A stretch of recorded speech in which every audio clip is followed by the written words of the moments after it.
বেণীমাধব বেণীমাধব তোমার বাড়ি যাব। বেণীমাধব তুমি কি আর আমার কথা ভাবো? বেণীমাধব মোহন বাঁশি তমাল তরু মূলে বাজিয়েছিলে, আমি তখন মালতী স্কুলে। ডেস্কে বসে অঙ্ক করি, ছোট্ট ক্লাস ঘর, বাইরে দিদিমণির পাশে দিদিমণির বর। আমি তখন নবম শ্রেণী, আমি তখন শাড়ি, আলাপ হলো বেণীমাধব সুলেখাদের বাড়ি। বেণীমাধব বেণীমাধব লেখাপড়ায় ভালো, শহর থেকে বেড়াতে এলে আমার রং কালো। তোমায় দেখে এক দৌড়ে পালিয়ে গেছি ঘরে। বেণীমাধব আমার বাবা দোকানে কাজ করে।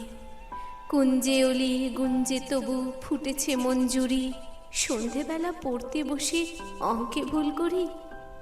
আমি তখন নবম শ্রেণী, আমি তখন 16, ব্রিজের ধারে বেণীমাধব লুকিয়ে দেখা হলো।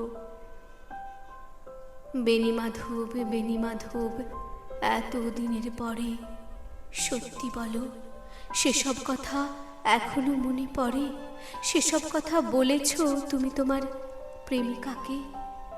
আমি কেবল একটি দিন তোমার পাশে তাকে দেখেছিলাম আলোর নিচে, অপূর্ব সে আলো। স্বীকার করি দুজনকেই মানিয়েছিল ভালো। জুড়িয়ে দিল চোখ আমার, পুড়িয়ে দিল চোখ, বাড়িতে এসে বলেছিলাম ওদের ভালো হোক। রাতে এখন ঘুমোতে যাই একতলার ঘরে, মেঝের উপর বিছানা পাতা, জ্যোৎস্না এসে পড়ে। আমার পরে যে বোন ছিল চোরাপথের বাঁকে, মিলিয়ে গেছে জানি না আজ কার সঙ্গে থাকে। আজ জুটেছে, কাল কি হবে?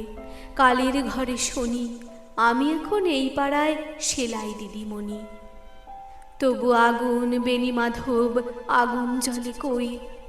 কেমন হবে আমিও যদি নষ্ট মেয়ে হই?